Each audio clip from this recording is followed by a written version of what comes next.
Hello, my beautiful, gorgeous dance baby, and welcome to another episode of More Than Dance. Today, we are talking about the gift of getting pissed off.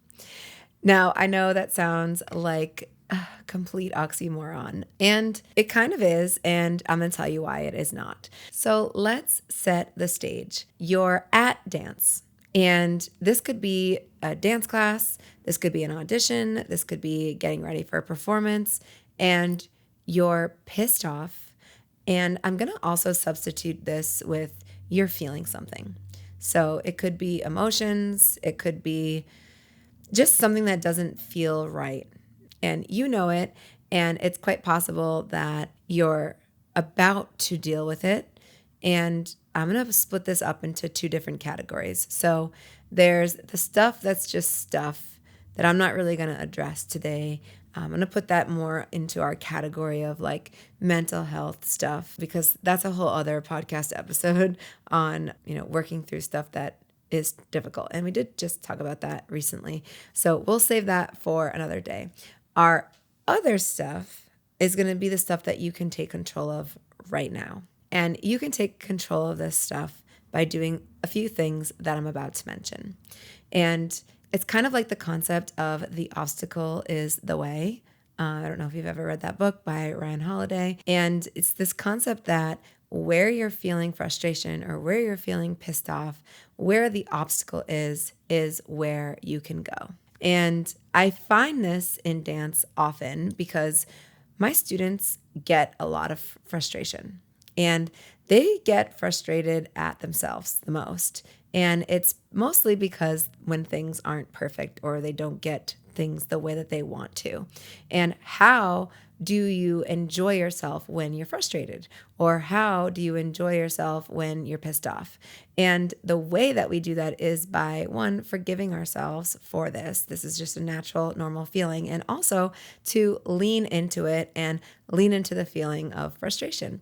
Frustration and being pissed off, those are feelings that you can feel that can lead to you being a better detective. It can help you ask better questions. It can help you seek what you need as a dancer.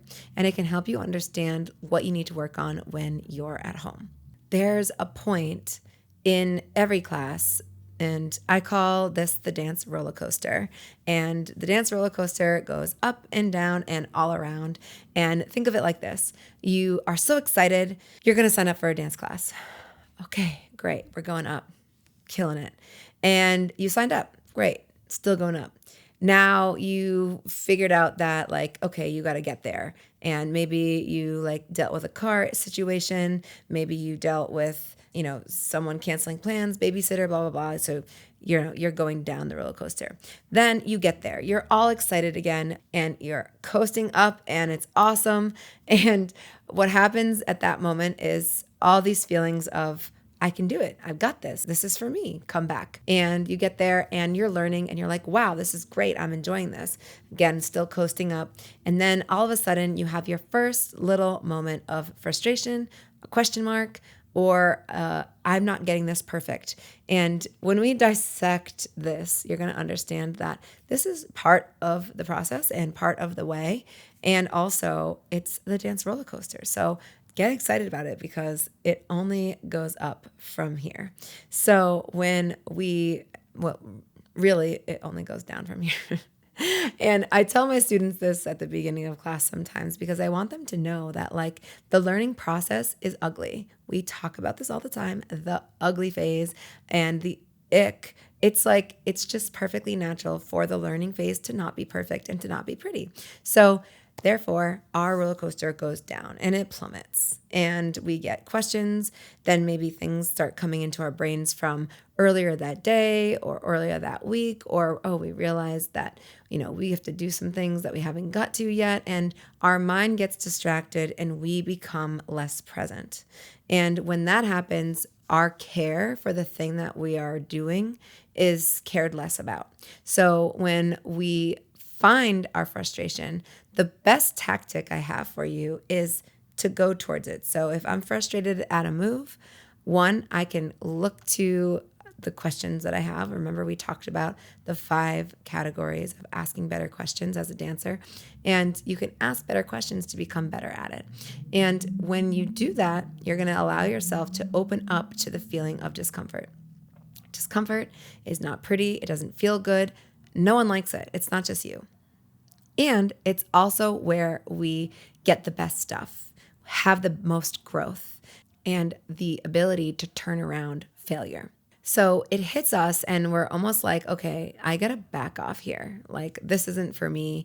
This is where the imposter syndrome comes in. And then we can question ourselves and wonder. And it's unfortunate that that happens because we've talked about this before, how we really start to believe ourselves. And we're like, oh yeah, I really am not meant to be here. And that's just the roller coaster. That's just the frustration. That's just the fun of it. Because sometimes on a roller coaster, it is like, whoa, what am I doing? Why did I sign up? And then at the end, you're like, wow, that was exhilarating. That was so much fun. It wouldn't feel that way if it didn't go up and down. The roller coaster is feeling that type of way because it's going all over the place and it's unexpected. And it's unexpected delivery. And for us, it's unexpected in the way that we receive it. So we're like, thinking we're going up and we're really going down. We think we're going to go around, but we really go upside down. And the way that hits us is with potentially more frustration. So it kind of exponentially increases and we get overwhelmed. Overwhelm is a feeling that is also very frustrating and also a feeling that is almost getting us to be paralyzed and stuck. And we don't want to go there. So that's why we want to invite and accept our frustration in and just know that it's a good sign. When you think about frustration and when you're feeling that feeling of like, oh my gosh, I'm so pissed off that I'm not getting this, I want you to think about this is showing you exactly what to focus on. It's showing you exactly what you can learn from. Frustration is not rejection. It's a signal. It means you care, and it means that you're very, very close. It's something that is attainable, soon to be attainable even. I mean, even right now, as I'm filming my 26th, even now, as I'm trying to say the number 26, it's frustrating. And I know I'm so close, and here we go. Even now, as my 26th podcast episode, it's frustrating. And it's really funny because like, I know I'm close. I know I'm almost there. And I know that like it's a process. So I'm accepting it and I'm understanding it for what it is. There's something I'm doing that's landing and there's something I'm doing that's not landing. So on the dance floor, this is common all the time. I mean, it's very obvious in dance, also probably in gymnastics or even figure skating, I would imagine, where you're sticking, probably track and field as well, where you're sticking something and you're sticking it. If you get it, you get it. And if you don't, you didn't get it. Sometimes it lands and sometimes it doesn't. So I'm going to share a story with you about a time that I've been very frustrated and I've just leaned into the moment and learned from it and used it as a piece for myself to find direction. So this story of mine dates all the way back to 2013 when I, in almost one night, lost my ability to walk. And it was scary and it was painful, obviously. And there was so much frustration around it. One was in the belief of the people around me. Like I felt like I was expressing like how much pain I was in and didn't have the advocacy that I would have now within myself to like really say, I need the best of the best. I need the best of the best doctors and I need you to take this as seriously as you can. When you're younger and you maybe haven't gone through the ring of the healthcare system, you're kind of like more hopeful than you could be. And that was me.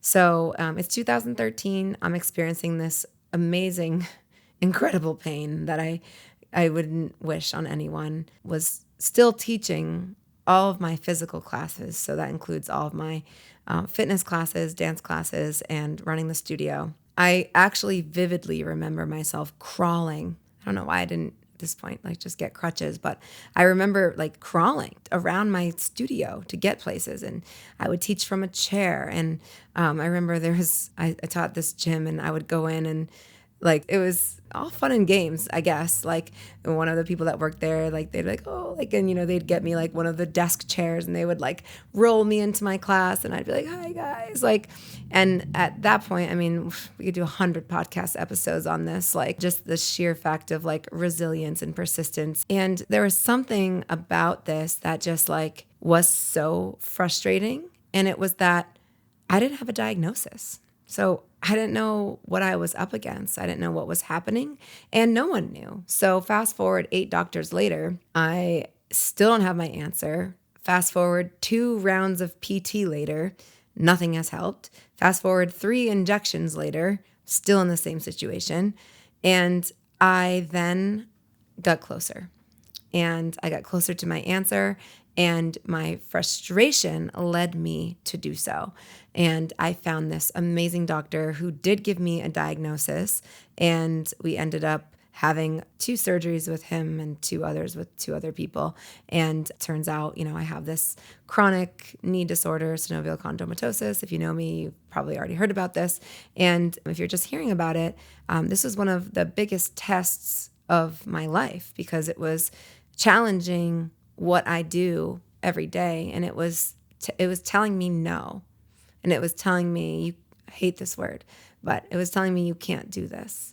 And it was impossible for me to take that as my answer. And the people that, would see me, they'd be like, oh, it's all that dancing you do. It's all, man, that comment ended up pissing me off so much, because it had nothing to do. In fact, dance helped. That's a whole other subject. And like, I also think like, wow, thank God for the frustration, because had I stopped at even just that first surgery, then I wouldn't be able to bend it as much as I can bend it today. If I stopped at the second surgery, I wouldn't be able to bend it as much as I can bend it today. If I stopped at the third surgery, same thing. So it took this constant persistence with my frustration as my guide to be able to maneuver through this problem. And it's not comfortable to deal with frustration. It doesn't feel fun. It's not exciting. It's not motivating. It's actually, if anything, it's defeating. It feels like you've just encountered defeat. So how do we see the light? How do we know that we can lean on frustration as our guide, or being pissed off? Well, for one, you feel frustrated when things matter to you. And when it matters to you more, you might get more frustrated. So in dance, it's like you really want to master this thing, and the fact that you haven't yet, that's frustrating you, and it just shows you how much you really, really want it. For me, I wanted so much for me to get some relief, and it wasn't until I persisted through my frustration that I found, even if it was just a little bit of relief. When we think about when we feel really pissed off, especially in a dance class, when we're not getting it, we're maybe beating ourselves up about it, and this can extend to things off the dance floor, I hope you see too. So like if there's a position that you really want and you just haven't gotten that job yet, or if you're dating and you're just being like surrounded by idiots, and like no one seems to fit like your morals or your standards, and there's not like a true match. That's frustration, and that's showing you, again, the path. Go into it, lean into it. For every frustrated date I go on, I'm going to go on 6 more. And to know that sometimes the way that we feel about things that we're doing can reveal old patterns and old stories about ourselves. So the dialogue that might go in your head is, I keep dating and I go on all these dates and they all suck. No one loves me. I'm not lovable. I'm not worthy. Old story, not true. Or I keep interviewing for these jobs and I get to the second or the third interview and I never get it. People don't like me. I'm not good at my job. I'm not good at life. I suck. Again, old stories that are coming to you that aren't true. Or you're dancing and you're trying to get it and you just aren't getting it that day.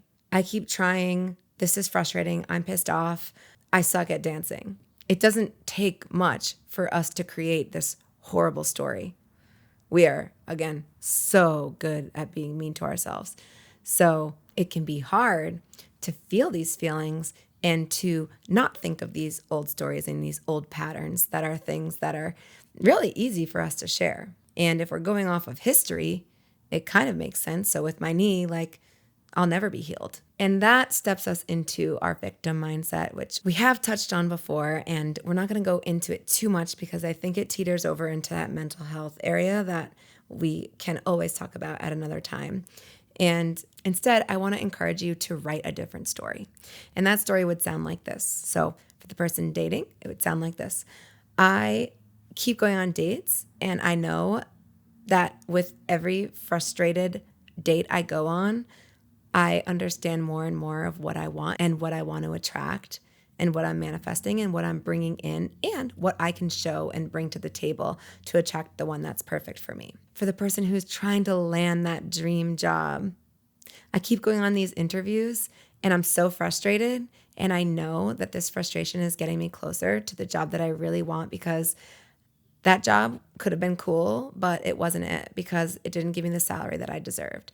And that other job that I could have gotten wasn't that good either because I would have had to relocate. Or even there's something better out there for me, and I'm acquiring all these amazing skills in these interviews to showcase exactly how amazing I am. Or in the case of dance, I'm so frustrated. Oh, I keep messing up. And today is not my day. And I know that I came to dance anyway. How cool is that? To be able to just congratulate yourself on the fact that you showed up for dance versus being perfect at dance. I mean, we've all had those days, right? Where we just show up anyway and we show up 20%. Remember, we talked about that, showing up 20% versus showing up 100% and how that still is something. Now, try to avoid showing up 20%, but then keeping the expectations on yourself that you would if you were showing up closer to 100%. You got to adjust those expectations a little bit. And when you get frustrated, maybe you're frustrated about different things. And when you feel that frustration, you're like, you know what? I can turn this around. I still came to class. I still showed up, and here I am. Or I keep messing up that moment. And wow, I really care about memory so much. Or wow, I get to work on transitions. Because remember that your frustrations, your moments where you get really pissed off, it's data. It's time to look into it a little bit more. So, what about this situation? I'm not finding the love of my life. Get introspective. Well, what am I showing?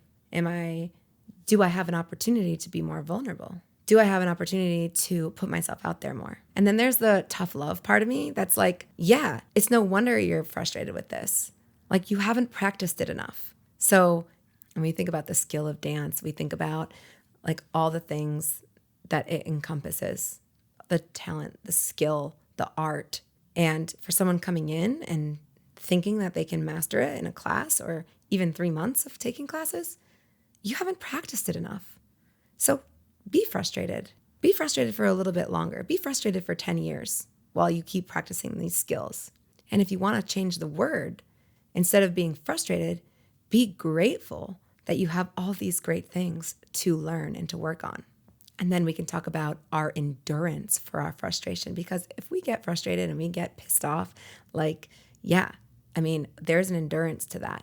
So if you're getting pissed off throughout the whole entire class, how can you adjust it?